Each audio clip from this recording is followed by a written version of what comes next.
the Jamaican soup. It's very easy to prepare the Jamaican soup. Jamaicans have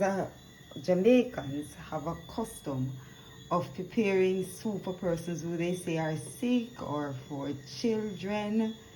So it's used primarily as a nutritive factor in their lifestyle, Jamaican lifestyle. No, we at Health Living Herbal Clinic, because we were working around Jamaicans, many Jamaicans who were sick. We introduced or reintroduced a lot of soup back into the diet.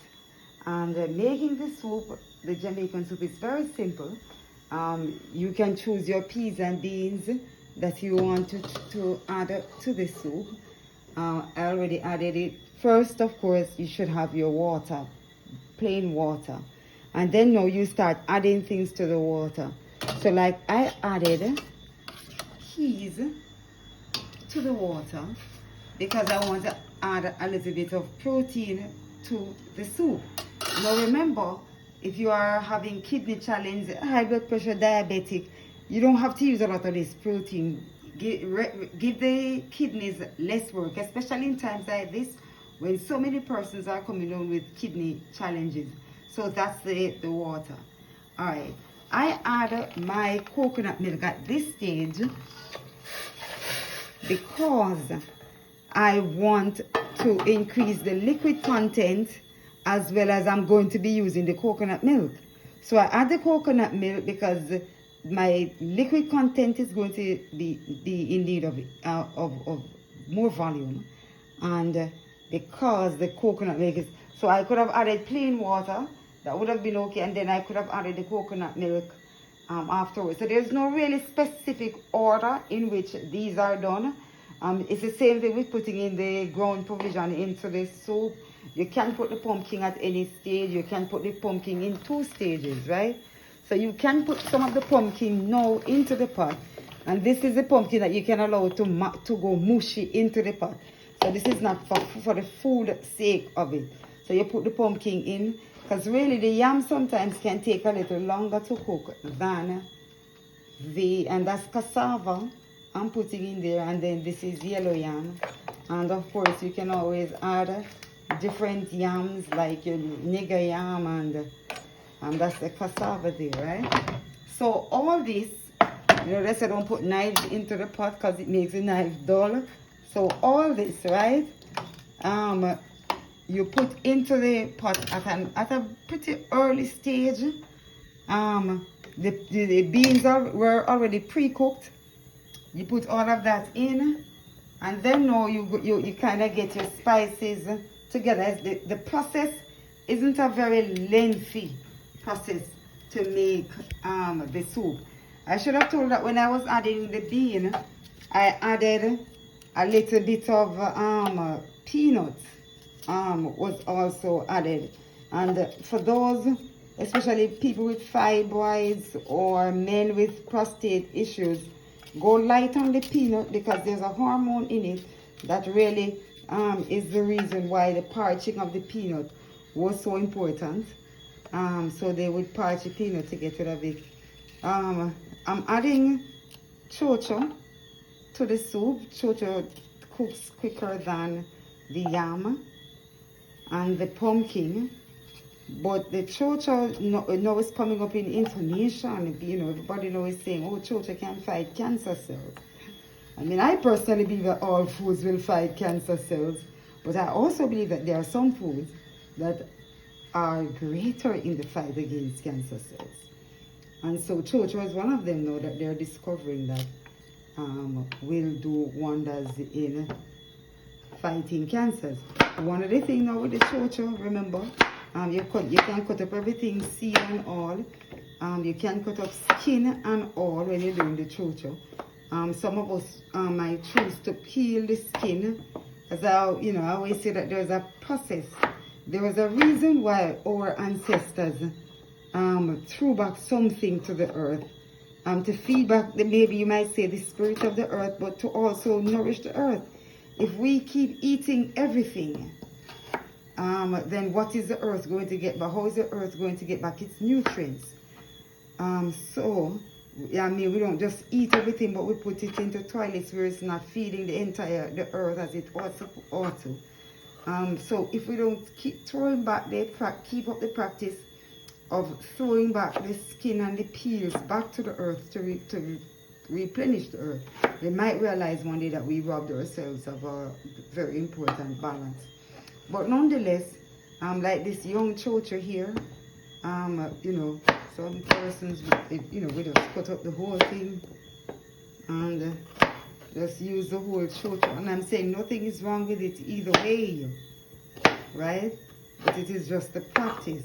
Of course, you know, depending on the age of the chocha, you might not be able to cut up the entire chocha if it's one of those old growing ones that have, you know, the more starchy.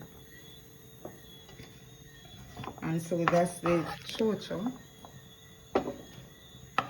And remember, when you're doing the coconut milk, the pumpkin seed should be added, you know, while blending the coconut milk. And then you get one milk, the coconut milk with the pumpkin seeds. So now, kind of spicing up the pot, right? For the okra lovers, we are going to put those okras in. We have a little scallion on time. Remember that Jamaican men are very typical about them. Thyme, because they believe that it causes stoppage of water. And then, you know, in Jamaica we say if it no go so, it near go so. So Jamaican men are a little bit on the watch side when it comes on to. No, there was a time when I was saying, oh, I wonder if that is true. Is it possible? Because, you know, there's a sieve-like thing that would prevent the thyme from going over into the prostate to create any harm. And then I realized that there are chemicals that exist in foods that could actually be causing the problem, and not the way that our ancestors explained it, to say that it was the thyme itself going over to create a blockage or a stoppage of the water, as we would call it. Alright, so carrot, a lot of persons are going to have their debates about should they use carrot, shouldn't they use carrot, is carrots genetically modified, yes or no. I'm going to say that we use it still to make a lot of nutritive foods, and we get the result where persons get well. No, I am not saying that these genetically modified foods are the best foods, but I will answer the way I used to answer when persons ask me, say, oh, vegetarian or no vegetarian, you're going to die, we're all going to die same way. You know, I normally say, well, you know, we're all going to die. Some of us choose to be run over by a truck. Some of us by a car, some by a bicycle. Or be run over by just somebody pushing you down. So I told them all the time, I said, oh, well, that's me, you know, I'm choosing the easy way out. I'm going to let the person push me down and run over me rather than to have any of those heavier units. So, we have to put some foods in the body. Those of you who watched on the live when I was explaining to about a few friends of mine who decided that, you know, they knew so much about the harm of foods that they refused to eat any and anything. You know, boy, it's a rough decision, but sometimes it's only you alone that can make it. Alright, so I just find vegetables. Most of these are grown around my yard. The bush cabbage. This is the famous bush cabbage you might see on the diet sheet. So that's the bush cabbage. Any cabbage can be used, any callaloo can be used. You know, this has Spanish needle. I see my son took up some chives there. And all in the soup. Alright. So we take this vegetable, which can be diced into much smaller portions, right? So so the size is not that detrimental, right? So you look at the volume of the food versus the water.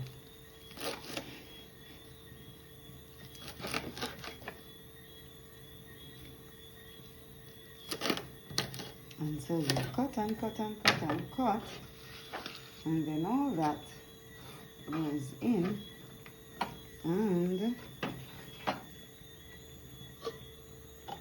okay, you just want this.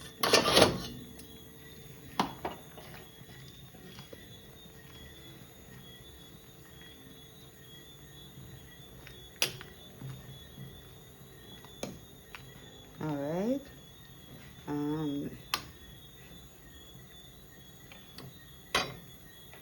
So that's the cassava over there that we peel to put into the pot, while the pot is taking its own time to simmer down. As Bob Marley would say, simmer down. You know, the pot will take its own little time to simmer down. And while the pot is there simmering, if you want to add your salt, you know it's not a bad time to add the salt. And you can also choose to add,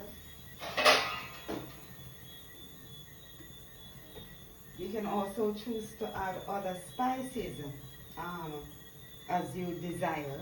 Like for me, I like to add the annatto to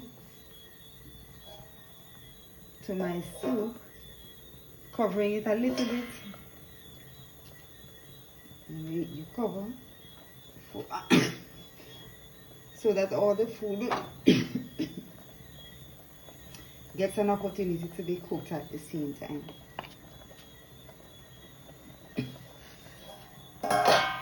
Okay, occasionally you can open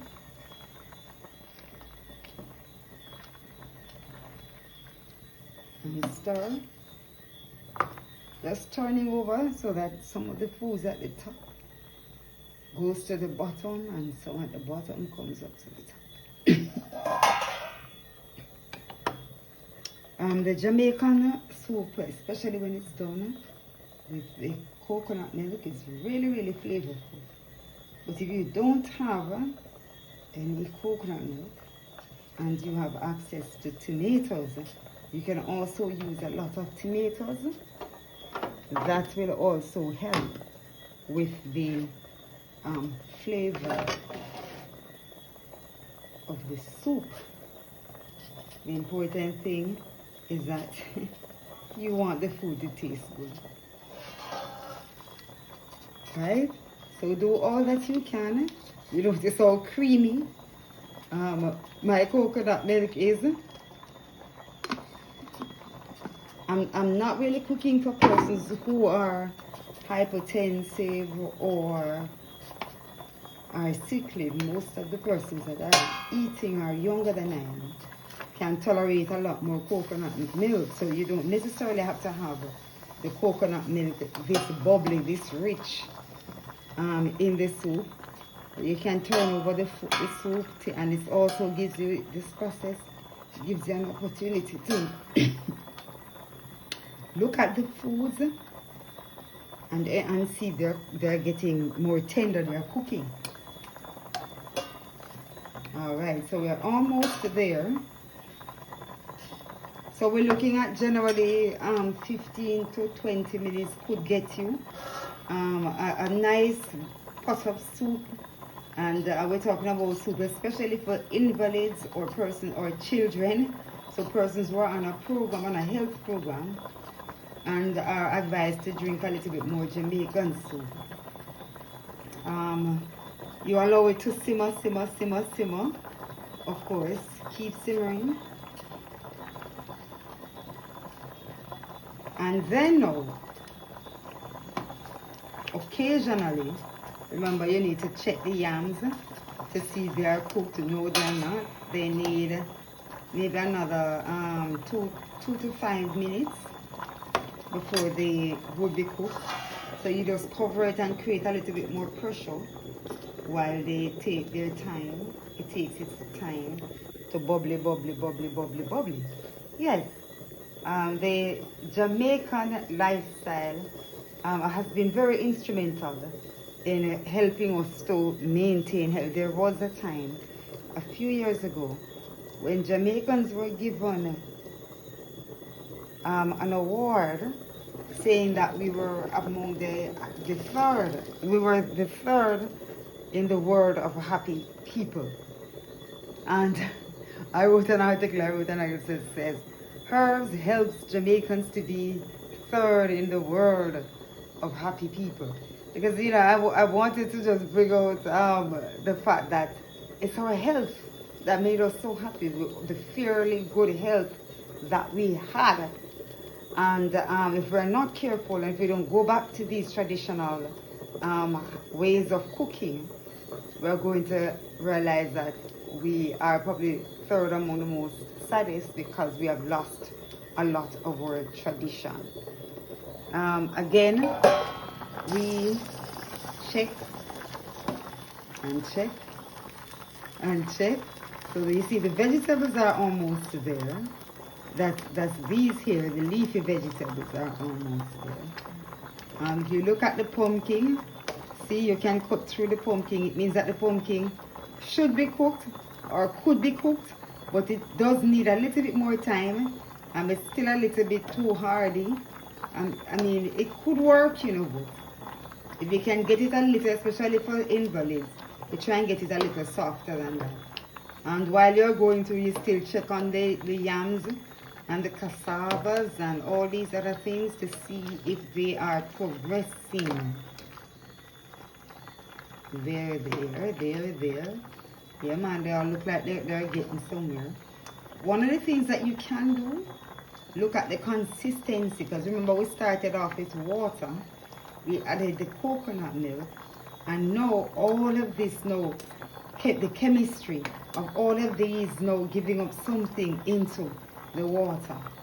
Yeah, you know. So in Jamaica we have had stories that we've told of mothers who feed, you know, the quote unquote better portion to one child, and the other child got the liquid, and which one was healthy at the end. You know? So you can allow it to simmer for another minute or two. At this stage, very often, I just turn it off, right? Because you know, the heat itself, can actually do the rest of the cooking. And the yam is cooked, everything else is practically cooked. So at this stage, you can choose to you know, have them look at it again, Eugene. All right. So at this stage, everything in the pot is cooked. You can turn it off and allow the heat itself to finish it up. If you turn it off and you realize that it is not all cooked, just turn it back on and allow it to finish simmer. If you get it too thick, because remember that this is the constituency, right? If you get it too thick, it's okay. You can either choose to use it as it is, or you can add a little water to it to get it to be a little thinner than what you have. Now, once there is food in it, you know, you eat and drink everything. So when we talk about the Jamaican soup, especially pepper pot soup, country pot soup, the Jamaican old-time soup with coconut milk, and you see most of the coconut milk has changed its appearance, right? Yeah, man. Nice. I know everybody wants their bowl. We want to thank you for joining us as we demonstrate the Jamaican.